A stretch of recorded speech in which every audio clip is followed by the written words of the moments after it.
Hello नमस्कार यहाँलाई लगानीको सागर 2.0 मा स्वागत छ।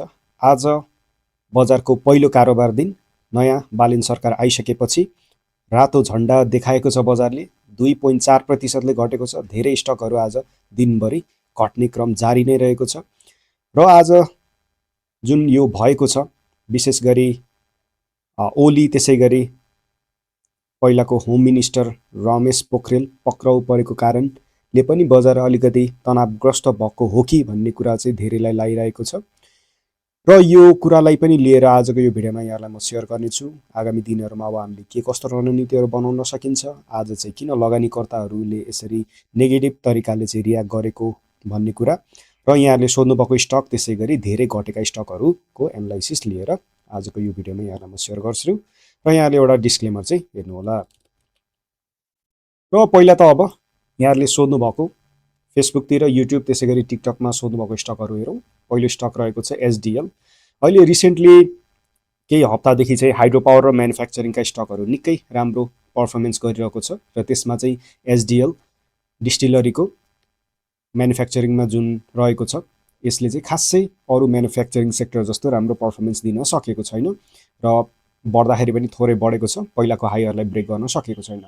अब इनकेस यहाँहरूसँग छ भने चाहिँ अब हामीले के गर्न सक्यो भन्दाखेरि अब यहाँहरूले चाहिँ बाईको लागि थप्नको लागि चाहिँ हेर्न सक्नुहुन्छ। इनकेस यहाँहरू 1200 भन्दा माथितिरको डब्लुएसिसीमा रहनु भएको छ भने 1180 भन्दा बिलो चाहिँ एकचोटि यहाँले थप्न सक्नुभयो। त्यसै गरी अर्को भनेको 1160 भन्दा बिलोतिर हेर्न सक्नुहुन्छ र धेरै समय चाहिँ यो साइडवेज गएको छ। हामीले अलिकति लङ टाइम फ्रेमको चार्टहरू खेलाउँछौँ भने यो साइडवेज गएको छ भनेपछि यो मजाले एक लेभलको एकुमुलेसन भइरहेको छ भन्ने कुरा हामीले देख्न सक्यो र 1270 अथवा 1300 भन्दा माथि जाने बित्तिकै यसले चाहिँ फेरि पनि पहिलाको जस्तो मुभमेन्टहरू र जुन पहिलाको हाईहरू रहेको छ त्यो लेभलको टार्गेटहरू चाहिँ हामीले राख्न सक्छौँ र अहिलेलाई चाहिँ यहाँहरू सर्ट टर्मको टार्गेट हेर्दै हुनुहुन्छ भने 1380 को पहिलो टार्गेट चाहिँ यहाँले राख्न सक्नुहुन्छ र अर्को टार्गेट 1640 को टार्गेट चाहिँ यहाँले राख्न सक्नुहुन्छ र अहिलेलाई चाहिँ म्यानुफ्याक्चरिङ सेक्टर अलि पर्फर्मेन्स भइरहँदाखेरि पनि एसडिएल चाहिँ पर्फर्मिङ हुन सकेको चाहिँ छैन। त्यही भएर नयाँ किन्नको लागि हो भने चाहिँ हामीले वेटै गर्नु पर्यो। हुनेहरूले चाहिँ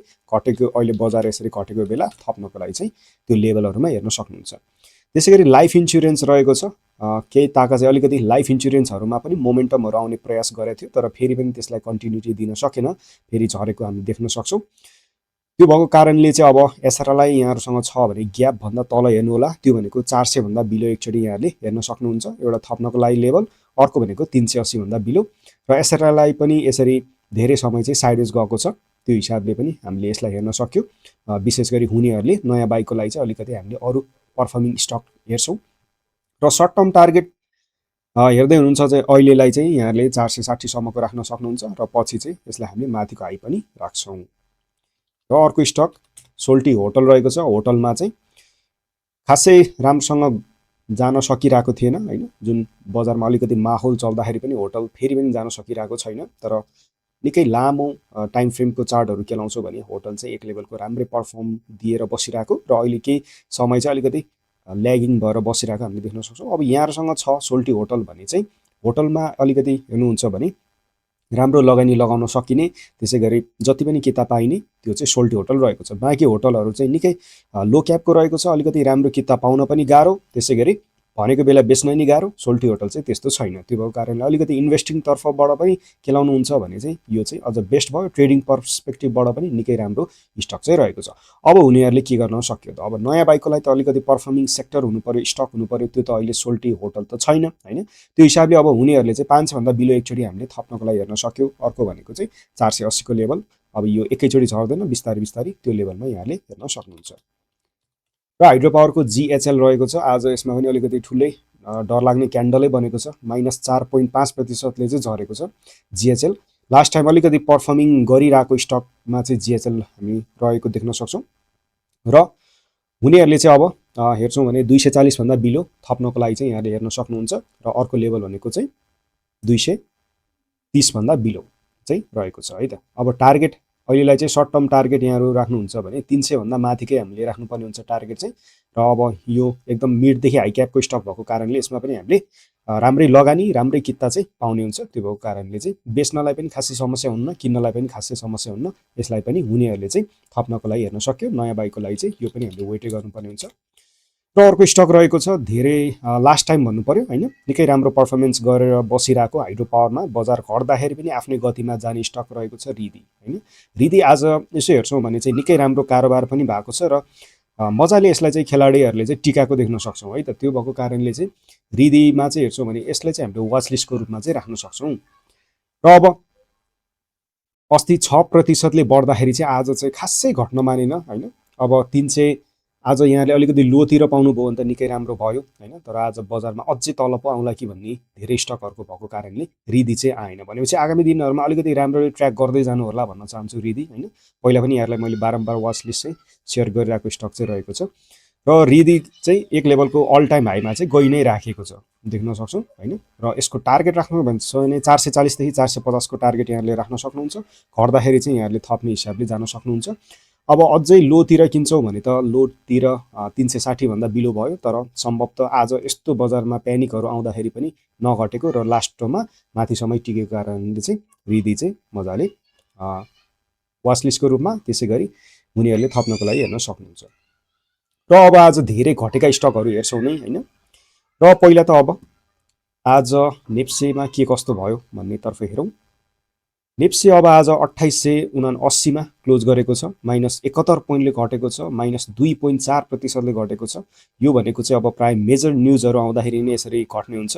र अहिलेको जुन हेर्छौँ भने चाहिँ भर्खर गठन भएको नयाँ सरकारलाई लिएर अलिकति धेरैजनाको चाहिँ अलिकति शङ्कास्पद उहाँहरूको चाहिँ त्यो धारणा हुन सक्यो। र आज अलिकति ठुलै न्युजहरू पनि आएको हामीले देख्न सक्छौँ। जुन गृह मन्त्रालयबाट चाहिँ भएको होइन, ठुला माछाहरू समातेको नेताहरू समातेको त्यो चाहिँ हामीले देख्न सक्छौँ। र अलिकति ठुलै गएको चुनावमा ठुलै पार्टीको रूपमा चाहिँ स्थापित भएका पार्टीहरूले चाहिँ अलिकति देशमा चाहिँ फेरि अलिकति अस्थिरता ल्याउने हो कि भन्ने चाहिँ त्यो एउटा शङ्का चाहिँ पक्कै पनि आज लगानीकर्ताहरूले चाहिँ त्यसलाई लिएर पनि अलिकति बजारमा चाहिँ एउटा सेफ साइड खेल्नलाई पनि हुन सक्यो। तर बजारमा केही समयको लागि चाहिँ घट्ने त्यस्तो केही भए पनि लङ टर्ममा चाहिँ अब राम्रो नीतिहरूदेखि लिएर त्यो आउने हामी सबैको अपेक्षा रहेको छ। त्यो कारणले पनि अस्तितिर बजार चाहिँ निकै राम्रो बढेको हामीले देख्न सक्छौँ। र आजको दिनमा 255 वटा कम्पनी घटेको छ, बढ्नेमा 10 वटा मात्र रहेको छ र एउटा जस्ताको त्यस्तै छ। र कारोबार ठिकै आएको छ, 15 अर्ब त्यस्तो धेरै पनि आएको छैन होइन, मिड रेन्जमै आएको छ। किन भन्दाखेरि यस्तो न्युजमा यसरी घट्दाखेरि 20 अर्बभन्दा धेरै आउनुपर्ने हुन्थ्यो। भोल्युम पनि ठिकै आइरहेको थियो। धेरैजना चाहिँ वेट गरौँ न भन्दै बिस्तारै थोरै अलिअलि सेल गर्यो, पछि फेरि पक्कै पनि लास्टतिर बाई भयो। त्यो पनि हामीले सिनेरियोहरू देख्न सक्छौँ अलिअलि। र आज हेर्छौँ भने चाहिँ टप टर्नओभरमा रिदी, एनजिपिएल, एसओएचएल, शिवम, त्यसै गरी एनएचपिसी छ। टप टर्नओभरमा धेरै चाहिँ हाइड्रो पावरका स्टकहरू रहेको छ है त। र नेप्सेभन्दा धेरै घटेका स्टकहरू के लाउँछौँ भने चाहिँ ट्रेडिङ इन्डेक्स जुन खासै हेर्दैन, दुईवटा स्टक मात्र रहेको छ होइन। अदर इन्डेक्स रहेको छ, नेप्से सर नै छ।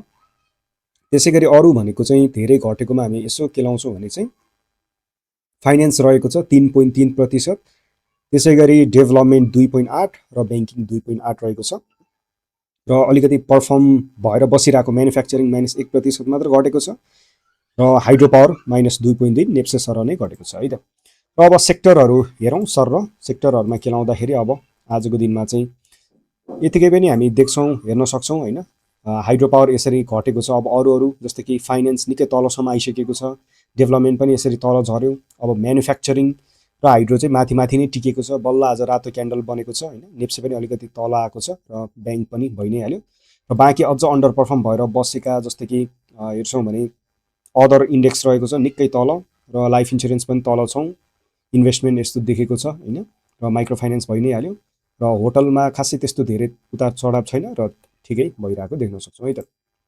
भनेपछि सेक्टरहरूमा के लाउँछौँ भने चाहिँ स्टिल अहिले आजको दिनमा बजार घट्दाखेरि पनि जुन पर्फर्म भएर बसिरहेको थियो, बढ्दाखेरि चाहिँ धेरै बढ्ने, घट्दाखेरि अलिकति कम घट्ने जुन एउटा प्रिन्सिपल सिसिसीको थियो, त्यसलाई चाहिँ स्टिल अहिले पनि म्याच गरिरहेको हामीले देख्न सक्छौँ। हाइड्रो पावर र म्यानुफ्याक्चरिङमा चाहिँ विशेष गरी यो दुईवटा सेक्टरमा चाहिँ देख्न सक्छौँ है त। र अब आज बजारमा धेरै स्टकहरू घटेको छ होइन। त्यो हिसाबले पनि आजको दिनमा चाहिँ अब धेरै घटेका स्टकहरूतर्फ नै हेरौँ कुन कुन स्टक चाहिँ कति कति घटेको छ होइन र त्यसलाई चाहिँ अझै बाँकी एनालाइसिसहरू हामी हेर्दै जाउँ। पहिलो स्टक रहेको छ युएनएलबी माइक्रो फाइनेन्सको होइन लास्टतिर चाहिँ अब 23,000 किता टोटल चाहिँ कारोबार भएको छ। सम्भवतः यो स्टक चाहिँ लास्टोमा नै धेरै किता कारोबार भएको हुनसक्छ होइन र 12.45बाट चाहिँ अलिकति ठुलो किताहरू कारोबार भएको त्यो चाहिँ रहेको छ र युएनएलबी चाहिँ आजको दिनमा माइक्रो फाइनेन्स रहेको छ निकै ठुलो प्रतिशतले चाहिँ घटेको छ युएनएलबी। अब यसमा चाहिँ एक लेभलको सपोर्ट ब्रेकडाउन गरेको छ होइन अब हुनेहरूले चाहिँ के गर्न सक्यो हुनेहरूले त अब अलिकति हायर टाइम फ्रेमको निकै राम्रो सपोर्ट लेभलतिर चाहिँ हेर्नुपर्ने हुन्छ त्यो भनेको चाहिँ अब 1730 भन्दा बिलोतिर चाहिँ इनकेस यहाँहरू निकै माथि माथि किनेर स्टिल होल्डमा हुनुहुन्छ र अब डब्ल्युसिसी घटाएर चाहिँ अनि पछि बेच्ने मनसायमा हुनुहुन्छ भने 1730 को लेभलमा चाहिँ यहाँहरूले थप्न सक्नुहुन्छ। नयाँ किन्नको लागि चाहिँ हामीले वेटै गर्नुपर्ने हुन्छ। र हाइड्रो पावरको एचडिएचपिसी रहेको छ आज चाहिँ हेर्छौँ भने एउटा बाई लेभलमा आएको छ यो चाहिँ होइन तर आज अलिकति न्युजहरूदेखि लिएर बजारको ओभरअल माहौलकै कारण चाहिँ घटेको छ। आज चाहिँ यो पनि -5%ले चाहिँ घटेको छ है त र आज एउटा बाई लेभलमा आएको छ। अब भोलिको दिनमा इनकेस 235 भन्दा बिलोतिर आयो भने चाहिँ अर्को बाई लेभल यहाँहरू खोज्नुहुन्छ भने 225 भन्दा बिलो यहाँहरूले हेर्न सक्नुहुन्छ है त। लास्ट टाइम निकै राम्रो पर्फर्मेन्स दिएर बसिरहेको स्टक एचडिएचपिसी रहेको छ।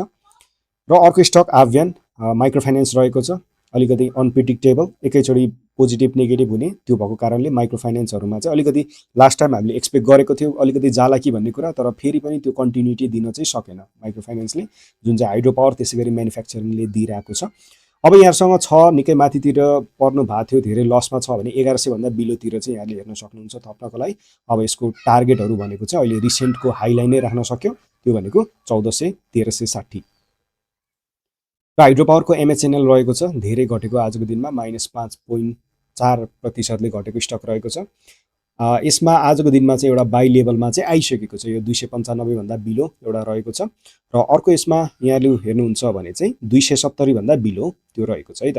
अब यो धेरै समय चाहिँ यो पनि साइडवेज गएको छ निकै राम्रै ब्रेकआउट हुनुपर्ने हुन्छ 360 भन्दा माथि गएपछि राम्रो मुभमेन्टहरू हामीले एक्सपेक्ट गर्न सक्छौँ तर हाइड्रो पावरमा अब योभन्दा बेटर स्टकहरू अझ धेरै भएको कारणले हुनेहरूले मात्र हेर्न चाहिँ सक्नुहुन्छ है त। र जिएलएच रहेको छ अर्को स्टक जिएलएचको चाहिँ एउटा सपोर्ट बाई हेर्छौँ भने आज लगभग आइसकेको छ 290 बिलो होइन र अर्को भनेको 285 भन्दा 285 देखि 275 को पनि एउटा राम्रो बाई लेभल चाहिँ जिएलएचको हुनसक्छ है त। र एभरेजको लागि एभरेज भन्दा पनि घटाएर यहाँहरू हेर्दै हुनुहुन्छ भने होइन धेरै लसहरू छ भने चाहिँ त्यो लेभलमा थप्नको लागि हेर्न सक्नुहुन्छ। र अब यसको अहिलेको लागि चाहिँ टार्गेट 370 सम्मको सर्ट टर्मको टार्गेट चाहिँ यहाँले राख्न सक्नुहुन्छ है त। र एसपिसी रहेको छ एसपिसी पनि आज 5%ले नै घटेको छ। र हाइड्रो पावरको रहेको छ अलिकति प्राइस 500 भन्दा माथिको स्टक रहेको छ होइन किनभने लास्ट टाइम अलिकति हाई क्यापहरू 200-300 को स्टकहरू चलेको थियो हाइड्रो पावरमा होइन र एसपिसी त्यो भएको कारणले पनि धेरै समय साइडवेज गएको हामीले देख्न सक्छौँ। अब लो क्यापको पनि पालो आउँछ बजारमा त्यसरी नै अब रोटेसनहरू हुने होइन घरि हाई क्याप मात्र चल्ने मिड मात्र चल्ने कहिलेकाहीँ चाहिँ लो मात्र चल्ने त्यो चाहिँ बजारको एउटा प्रविधि नै रहेको छ होइन र त्यही अनुसार हामीले आफूलाई ढाल्नुपर्ने हुन्छ।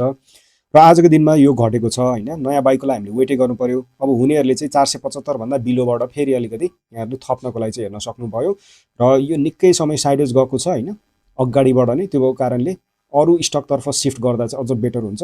इभन राम्रो बजार चाहिँ राम्रो पर्फर्म गरिरहँदाखेरि पनि अब यसले चाहिँ ओभरअल यो ठुलै प्याटर्नलाई चाहिँ ब्रेक गर्नुपर्ने हुन्छ राम्रो पर्फर्मेन्स आउनको लागि। यो पहिलाको जुन आइपिओको हाई बनाएको छ होइन 800 भन्दा माथि लगभग अहिलेको प्राइसबाट डबल जस्तो नै हुने भयो त्यो चाहिँ अलिकति च्यालेन्जिङ छ भनेपछि लङ रनमा एसपिसी निकै कमजोर भइरहेको देख्न सक्छौँ है त। र निफ्रा रहेको छ अलिकति हाई क्याप स्टक रहेको छ होइन तर यो पनि आज चाहिँ अलिकति नराम्रोसँग नै झरेको छ -5%ले नै घटेको छ र यो पनि आज चाहिँ बाई लेभलमै ठ्याक्कै आइपुगेको छ जुन ग्यापहरू छ अब अर्को त्यो भनेको 270 को लेभलमा यो आइपुगेको छ है त। अब निफ्रा पनि हेर्छौँ भने अलिकति एक्सपेक्टेसन गरेका थियौँ होइन लास्ट टाइम अलिकति इन्भेस्टमेन्टहरू जाँदाखेरि निफ्राले पनि अलिकति केही चमत्कार गर्ला भन्ने कुरा तर फेरि पनि उस्तै पहिलाको जस्तो नै बिहेभियरै देखाएको हामीले देख्न सक्छौँ। अब यसमा इनिसियल टार्गेटै अहिलेको लागि हामीले 300 राख्न सक्यो होइन पछि गएर चाहिँ 330 सम्मको टार्गेट यसमा राख्न सक्छौँ। अब हुनेहरूले चाहिँ यो ग्यापहरूको लेभलमा अथवा अझ लोतिर चाहिँ यहाँहरूले हेर्न सक्नुहुन्छ। र म्यानुफ्याक्चरिङको अर्को रहेको छ श्रीनगर SAIL। श्रीनगरको पनि हेर्छौँ भने लास्ट टाइमबाट अलिकति कन्टिन्युसन प्याटर्न होइन ब्रेकआउट हुने चाहिँ देखिएको थियो होइन, तर यो आज चाहिँ फेरि 5% घटेको हामीले देख्न सक्छौँ है त। र अब यसमा चाहिँ जुन सपोर्ट लेभल छ यसलाई चाहिँ निकै मेन्टेनै गर्नुपर्ने हुन्छ होइन, 1250 त्यो लेभललाई मेन्टेन गर्न सकेन भने अझ लोतिर चाहिँ 1050 देखि 60 सम्मको लेभलमा चाहिँ यो आउनेवाला छ। तर जुन यताबाट हामी एउटा ट्रेन्ड लाइन तान्छौँ त्यसलाई ब्रेक गरेर जान्छ भने निकै राम्रो प्याटर्न चाहिँ यसमा बनेको थियो होइन म्यानुफ्याक्चरिङमा, तर यो चाहिँ अहिले आजको दिनमा धेरै घटेको देख्न सक्छौँ। र NRM रहेको छ, NRM चाहिँ खासै बढेकै थिएन होइन, तर घट्दाखेरि फेरि धेरै चाहिँ घटेको छ, आज -5%ले घटेको छ। जुन चाहिँ अदर इन्डेक्सहरू अदर सेक्टरका स्टकहरू खासै चलेन होइन, जुन यो 1-2 हप्ताको लास्ट 1-2 हप्ताको कुरा गर्छौँ भने चलेकै छैन यिनीहरू चाहिँ। त्यो भएको कारणले नयाँ बाइकलाई वेटै गर्नु पर्यो, हुनेहरूले चाहिँ अब 400 भन्दा बिलो चाहिँ एकचोटि थपेर पछि कसरी निस्किन सकिन्छ त अरू राम्रो बेटर स्टकतर्फ त्यो चाहिँ हेर्नु होला। तर पछि सबैको टाइम आउँछ भने चाहिँ अब पछि आउँदाखेरि नै हेरौँला। अहिलेलाई चाहिँ हामीले कसरी चाहिँ आफ्नो लगानीलाई चाहिँ उचित स्टकहरूमा चाहिँ लगाउने भन्नेतर्फ बढी ध्यान दिनुपर्ने हुन्छ। र PFL फाइनेन्सहरू खासै गइरहेकै थिएन, चलेकै थिएन, यो पनि आज चाहिँ -4.9 5% भन्दा भयो, यो झरेको छ। र जुन बाई लेभल छ 400 भन्दा बिलो त्यो चाहिँ आइसकेको छ फाइनेन्समा होइन। र फाइनेन्समा चाहिँ अब तल झर्दाखेरि नै यहाँले चाहिँ थप्नको लागि हेर्ने हो, नयाँ बाइकको लागि चाहिँ अलिकति मोमेन्टमहरू स्ट्रङ आउनुपर्ने हुन्छ होइन। र कहिलेकाहीँ फाइनेन्सका स्टकहरू मात्र पनि चल्दिन सक्छ, एनी टाइम जहिले पनि जान सक्ने, एनी टाइम बढ्ने त्यसै गरी एनी टाइम घट्ने त्यो स्वभाव चाहिँ रहेको छ। र अहिले धेरै समयदेखि हेर्छौँ भने अलिकति स्थिरता चाहिँ छैन फाइनेन्सका स्टकहरूमा होइन। र PHCL हेरौँ हाइड्रो पावरको, PHCLलाई चाहिँ वाच लिस्ट पनि दिएको थिएँ लास्ट टाइम यहाँहरूलाई चाहिँ, तर जुन जानुपर्ने थियो टार्गेटहरू थियो त्यो चाहिँ हिट गरेको छैन होइन। तर आज फेरि यो चाहिँ त्यही 5%कै रेन्जमा घटेको छ। अब माथितिर झुक्केर यहाँहरू पर्नु भएको थियो भने चाहिँ यहाँहरूले एउटा बाई लेभल चाहिँ अब यसमा आइसकेको छ, त्यो भनेको 325 भन्दा बिलो, र अर्को भनेको अब यहाँहरूले 300 भन्दा बिलो हेर्नु होला। र हाइड्रो पावरको स्टक रहेको छ होइन। अब आज धेरै घटेको कारणले अब 1-2 दिनको हेरेर चाहिँ यसलाई पछि फेरि हामी राम्रो जान्छ वा जाँदैन भनेर फेरि त्यसलाई चाहिँ हामीले केलाउनु पर्ने हुन्छ। र हिमस्टार रहेको छ, हिमस्टार अब एक लेभलको माथितिरै बसिरहेको होइन स्टक, आज चाहिँ फेरि यो स्टक पनि -4.8%ले चाहिँ घटेको छ। र हिमस्टारलाई चाहिँ अब लास्ट टाइम पनि एउटा थप्नको लागि भनेर चाहिँ 930 भन्दा बिलो भन्ने एउटा लेभल यहाँलाई दिएको थिएँ, तर 940बाट नै यो चाहिँ माथि गएको छ है त। अब नयाँ बाइकलाई हामीले वेटै गर्नु पर्यो, तर अब यसको टार्गेटहरू भनेको चाहिँ 1130 को टार्गेट चाहिँ यसमा हामीले हेर्न सक्छौँ है त। र SPL रहेको छ, शुभम पावर हाइड्रो पावरको 700-800 को स्टक रहेको छ होइन। र खासै चलेको छैन, अहिले 200-300 को मात्र चलिरहेको थियो लास्ट टाइम होइन स्टकहरू। अब हुनेहरूले चाहिँ निकै तलतिर नै हेर्नु होला, एभरेजहरू इनकेस यहाँहरू एभरेज गरेर निस्किने मुडमा हुनुहुन्छ भने 700 भन्दा बिलो हेर्नु होला। र नयाँ बाइकलाई हामीले वेटै गर्नु पर्यो, इनिसियल टार्गेट अहिले यसमा चाहिँ हामीले 920 सम्मको टार्गेट चाहिँ राख्न सक्छौँ। र SHL रहेको छ, लास्ट टाइम निकै राम्रो पर्फर्मेन्स दिएको स्टक होइन। र यसमा पनि अब किन्ने लेभलमा थप्ने लेभलमा आएको छ 230 भन्दा बिलो, र अर्को भनेको चाहिँ 210 भन्दा बिलो त्यो लेभलमा चाहिँ यहाँले हेर्न सक्नुहुन्छ। SHL लास्ट टाइम राम्रो गएको, र यसलाई चाहिँ हामीले विशेष गरी हुनेहरूले त्यो लेभलमा चाहिँ थप्नको लागि हेर्न सक्यो, र वाच लिस्टको रूपमा पनि हामीले राख्न सक्छौँ यसलाई चाहिँ। र TTL रहेको छ, ट्रेड टावर अदर इन्डेक्सको खासै जान सकेन होइन। र अब थप्नको लागि हेर्छौँ भने 850 भन्दा बिलो हेर्नु होला, र टार्गेट चाहिँ यसमा राख्छौँ भने 1130 को टार्गेट चाहिँ हुने देखियो। र BHL रहेको छ, लास्ट टाइम अलिकति राम्रो पर्फर्मेन्स गइरहेको, र आजको दिनमा -4.8%ले घटेको स्टक रहेको छ। र जुन लेभल थियो 235 त्यो लेभलमै पुगेको छ आजको दिनमा, भनेपछि एउटा थप्ने लेभल चाहिँ यो भइ नै हाल्यो। र अर्को थप्ने लेभल चाहिँ अब यसमा 225 भन्दा बिलो यहाँले हेर्न सक्नुहुन्छ है त। र BHLलाई पनि हाइड्रो पावरले फेरि पनि साथ दियो, अथवा हाइड्रो पावरको स्टक हेर्दै हुनुहुन्छ भने यहाँहरूले BHLलाई पनि वाच लिस्टको रूपमा राख्न सक्नुहुन्छ। र HHL रहेको छ, 300 देखि 400 को स्टक, भनेपछि खासै चल्न अलि सकिरहेको छैन होइन। र त्यो भएको कारणले अलिकति यसमालाई नयाँ किन्नलाई हामीले वेटै गर्नु पर्यो, हुनेहरूले चाहिँ अब तलतिर 350 भन्दा बिलो चाहिँ यहाँहरूले हेर्न सक्नुहुन्छ थप्नको लागि। र अप्पर रहेको छ, अप्पर पनि लास्ट टाइम अलिकति माथि राम्रै पर्फर्मेन्स गइरहेको थियो, हाई क्यापको स्टक भए पनि होइन। र आज यो पनि अलि बेजोड तरिकाले घटेको छ -4.6%ले। र हाइड्रो पावरको अप्पर जुन 220 भन्दा बिलो चाहिँ एउटा बाई लेभल यो चाहिँ आइसकेको छ, र वाच लिस्टको रूपमा पनि यहाँले यसलाई चाहिँ राख्न सक्नुहुन्छ है त अप्पर। र SY प्यानल रहेको छ, म्यानुफ्याक्चरिङमा लास्ट टाइम अलिकति बजारलाई पनि साथ दिएको म्यानुफ्याक्चरिङमा होइन यो रहेको छ। यसमा पनि अलिकति माथि ब्रेकआउट भएर चाहिँ माथि जाने एउटा प्रयास थियो। अघि हामीले हेरे जस्तो एसएआईएलमा जस्तो टाइपकै प्याटर्नहरू बनिरहेको थियो, तर आज त्यो टिक्न सकेन। भनेपछि यो सपोर्ट लेभल टिक्नै पर्ने हुन्छ। अब 1770 को त्यो लेभल टिकेन भने चाहिँ यहाँहरूले 1600 भन्दा बिलो पनि पछि चाहिँ यो आउनेवाला छ भनेर बुझ्नुपर्ने हुन्छ। त्यसै गरी जिएचएल रहेको छ। जिएचएल पनि धेरै घटेको होइन रहेको छ। आजको दिनमा चाहिँ यो -4.5% घटेको स्टक रहेको छ। र अब यसलाई हामीले थप्छौँ इनकेस हुनेहरूले होइन माथितिर किनेर बस्नु भएको थियो भने 245 भन्दा बिलो चाहिँ यहाँहरूले हेर्न सक्नुहुन्छ। र जिएचएलको अबको टार्गेट यहाँहरूले चाहिँ इनिसियल टार्गेट 300 सम्मको टार्गेट चाहिँ यहाँहरूले राख्न सक्नुहुन्छ है त। र धेरै स्टकको पनि यहाँलाई आज घटेको स्टकहरू चाहिँ यहाँलाई मैले सेयर गरेँ कुन के कस्तो भइरहेछ भन्नेतर्फ होइन। अब नेप्सेको पनि हामी थोरै हेरौँ चार्ट मार्फत। अब नेप्सेको केलाउँदाखेरि एक लेभलको राम्रै गइरहेको थियो। अब आज यसरी न्युज ड्रिभन मार्केट भइरहेको छ अहिलेको लागि होइन। अलिकति मेजर न्युजहरू पोलिटिकल सिफ्ट आएको छ बजारमा, त्यो भएको कारणले पनि अलिकति रेसिस्ट गरिरहेको हामीले देख्न सक्छौँ। लगानीकर्ताहरूले अलिकति अब नीतिहरू कस्तो ल्याउला र जुन अहिलेको गृहमन्त्रीले चाहिँ जुन स्टेप्सहरू बोल्ड स्टेपहरू लिनुभएको छ त्यो चाहिँ धेरैलाई अलिकति अप्रत्याशित पनि लागेको हुनसक्छ होइन। एकैचोटि यस्तो ठुल्ठुलो बोल्ड मुभ लिएको कारणले पनि अस्थिरता ल्याउने होइन। र त्यो पोलिटिकल पार्टीले चाहिँ अब देशमा अस्थिरता ल्याउने बन्ददेखि लिएर त्यस्तो गर्ने सम्भावना रहेको कारणले पनि अलिकति उहाँहरू डराएको हामी देख्न सक्छौँ। तर अहिलेको लागि हामीले अलिकति लङ टर्मको लागि हेर्छौँ भने होइन ओभरअल चाहिँ बजारमा चाहिँ अब नयाँ नयाँ राम्रो राम्रो नीतिहरू आउँदैछ होइन। त्यो चाहिँ हामीले मजाले हामी सबैलाई अवगतै छ। त्यो कारणले अहिले क्षणिक रूपमा चाहिँ यसरी घट्यो भन्दैमा चाहिँ आत्तिहाल्नुपर्ने त्यस्तो चाहिँ देखिँदैन। र अब घट्दाखेरि बरु यहाँहरू चाहिँ बेस्ट अपर्च्युनिटी भन्छु म आफै। यदि यहाँहरू 3200 माथितिर किनेर बस्नु भएको थियो भने चाहिँ अब डब्लुएससिसी होइन पहिला पनि यहाँहरूले धेरै चाहिँ सेयर गरिसकेको थिएँ होइन। डब्लुएससिसी घटाउने र सिफ्टहरू गर्ने राम्रो राम्रो स्टकहरूमा होइन। त्यो चाहिँ र अब चाहिँ त्यो फेरि पनि अवसर आएको छ, त्यसलाई चाहिँ सदुपयोग गर्नु होला। किन भन्दाखेरि बजार बढिसकेपछि फेरि बेजोड तरिकाले नै बढ्छ होइन। एकैचोटि पोजिटिभ सर्किट पनि हानेर बजारै त्यो हुने सम्भावना पनि धेरै छ। र यसरी घटेको बेला अब लगानीकर्ता ठुल्ठुला लगानीकर्ताहरूले अझै जम्मा गर्नेवाला छ भन्ने कुरा चाहिँ हामीले बुझ्नुपर्ने हुन्छ। त्यो भएको कारणले यो लेभल अथवा जुन यो ग्यापहरू रहेको छ 2700 भन्दा माथि रहेसम्म होइन अझै पनि स्टिल बजारमा चाहिँ यताबाट अझै केही रातो क्यान्डलहरू ठुल्ठुलो बने पनि स्टिल त्यसलाई चाहिँ हामीले अवसरको रूपमा लिँदै जानुपर्ने त्यो देखिन्छ है त। र यही नै रहेको छ यहाँहरूले सोध्नु भएको स्टकको एनालाइसिस होइन सम्पूर्ण जानकारी। नेक्स्ट भिडियोमा चाहनुहुन्छ भने यहाँले चाहिँ फेसबुकमा त्यसै गरी युट्युब टिकटक मार्फत जता पनि कमेन्ट गर्न सक्नुहुन्छ र एनालाइसिसहरू बजारको अवस्था के कस्तो भइरहेछ सम्पूर्ण जानकारी लिएर उपस्थित हुने नै छु। यहाँको दिन यहाँको पल शुभ रहोस्। धन्यवाद।